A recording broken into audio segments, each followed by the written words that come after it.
A recent filing from the January 6th committee in court in their ongoing attempt to get more of Trump lawyer John Eastman's emails has revealed certain emails that Eastman, of course, had been trying to claim, no, they're covered by attorney-client privilege.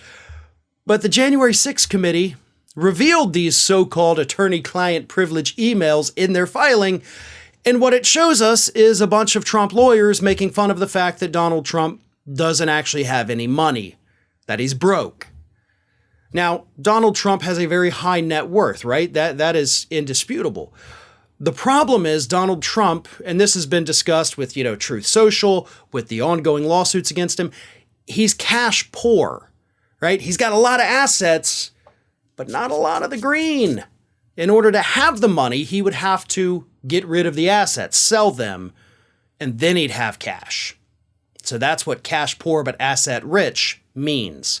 And in these emails from two Trump lawyers, Kenneth Chesebro and Bruce Marks, the first email from Mr. Chesebro, he says, I'm at Trump International NYC, so I'm feeling extra inspired to work on the president's cases. Marks replied that it was a shame that Mr. Chesebro was not in Washington at Mr. Trump's hotel so he could, quote, contribute to violation of the Emoluments Clause.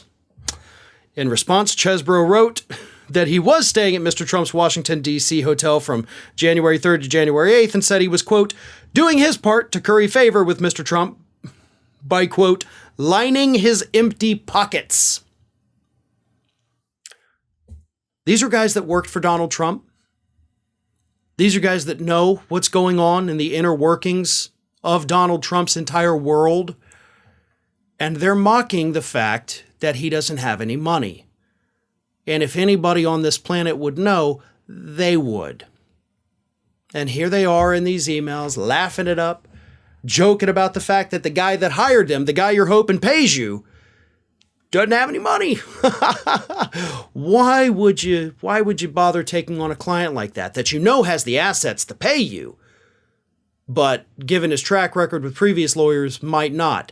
In fact, the very lawyer at the center of this email scandal, not which isn't a scandal, it's just his trying to stop the emails from being released, John Eastman, at one point had to beg Rudy Giuliani, another one of Trump's lawyers who didn't get paid. Eastman begged Giuliani to go beg Trump to pay Eastman because Eastman hadn't been paid.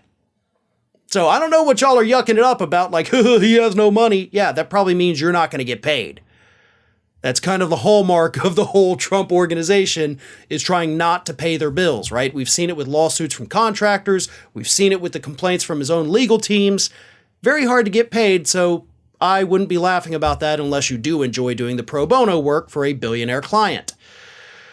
But again, the real thing, aside from them mocking Trump, is the fact that these are emails that Eastman had tried to claim were attorney-client privilege.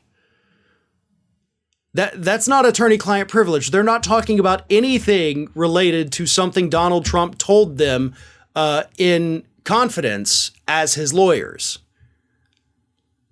And that's what the January 6th committee was trying to show the court. And if they've got more emails like this, where it's very obvious that Eastman's lying about the attorney-client privilege, I'd say that Eastman is in a lot of trouble, and he's probably going to have to turn over a lot of documents that he hoped, much like these, would never make it out to the public.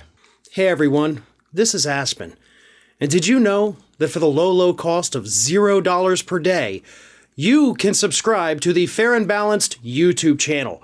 We also encourage you to like, comment, and share, but again, click that subscribe button and help Aspen not be so grumpy.